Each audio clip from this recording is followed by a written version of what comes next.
안녕하세요. 1415 송승윤입니다. 지금부터 피타고라스에 대한 발표 시작하겠습니다. 먼저 피타고라스 하면은 가장 먼저 생각나는 것이 피타고라스 정리입니다.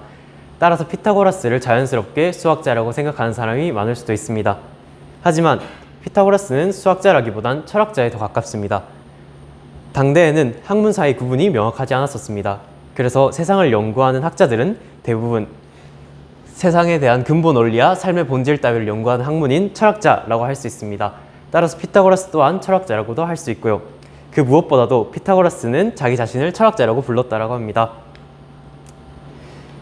이 철학의 세계에서 가장 오래됐으면서도 아직도 완전히 해결하지 못한 질문은 만물의 근원은 무엇인가? 라는 질문입니다. 이러한 질문에 유명한 철학자들 아리스토텔레스는 물, 불, 흙, 공기가 만물의 근원이다. 아낙사고라스는 정신, 아낙시메네스는 공기가 만물의 근원이다 라고 답하였습니다. 하지만 피타고라스는 이 질문에 만물은 수이다 라는 답변을 내놓았습니다. 뭔가 앞선 답변들과 다른 점이 느껴지시나요? 이 대답에 대하여 좀 더 자세히 알아보도록 하겠습니다. 먼저 이 답변이 어떻게 나오게 되었는지 그 배경을 알아보도록 합시다. 어느 날 피타고라스가 대장간 앞을 지나가며 망치질 소리를 듣게 됩니다. 어느 날은 그 망치질 소리가 너무나 듣기 좋았고 어느 날은 듣기 싫었던 날들이 있었던 것이죠. 이것이 궁금하여 피타고라스는 리라를 이용하여 이것에 대하여 연구하기 시작합니다.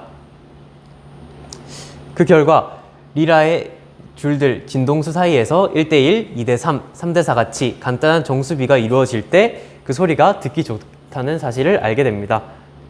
즉, 이 조화로운 것에는 수적 관계가 있다라는 결론을 내게 된 것이죠. 더 나아가서 피타고라스는 천체의 운동도 수적 조화를 이루고 있기 때문에 아름다운 것이다 라고 말하였습니다. 이러한 피타고라스의 대답은 굉장히 특별한 것이었습니다. 당대 철학자들은 모두 만물의 근원은 무엇인가 라는 질문에 대하여 구성 요소에 대한 답변을 내놓았지만 피타고라스는 구성 원리에 대한 답변을 내놓은 것이기 때문입니다.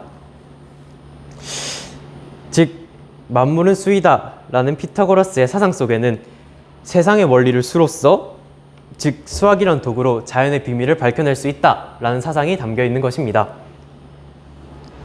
그리고 이러한 수학으로 자연을 해석해낸다는 피타고라스의 사상이 바탕이 되어 피타고라스의 업적들에 많은 영향을 끼쳤다고도 할 수 있습니다. 그리고 현대에는 시간, 속도, 무게, 질량, 힘, 공간 등 이 모든 것을 물리량으로 보고 수로 나타내고 있습니다. 즉 자연을 수로 해석하고 있는 것이죠. 아마 피타고라스가 무덤에서 일어나 지금 과학책을 본다면 굉장히 뿌듯해하지 않을까 생각됩니다. 다음은 루트의 살인사건에 대하여 이야기해 보도록 하겠습니다.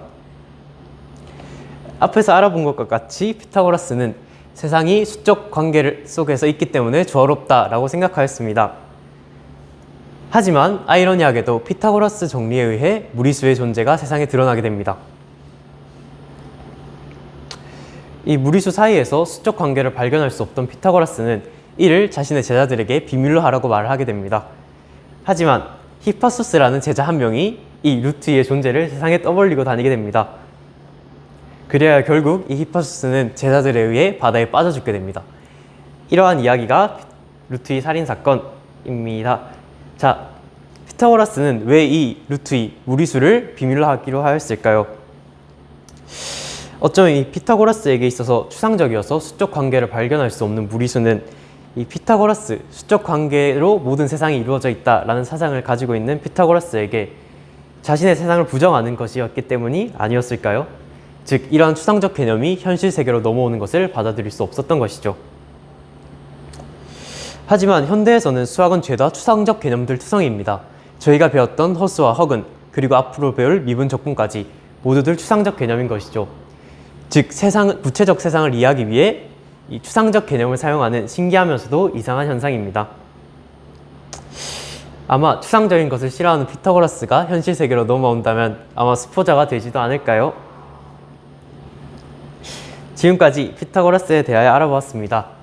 이 발표를 준비하며 다시금 느낀 것은 수학은 그 자체로서 의미를 가지는 것이 아닌 이를 통해 세상을 해석해낼 때 진정한 빛을 발한다는 것입니다. 피타고라스로부터 수학은 세상을 이해하기 위한 도구란 것을 배우고 수학이 그 진정한 의미를 가질 때까지 우리 모두 수학을 포기하지 않기를 바라며 이 발표를 마칩니다. 감사합니다.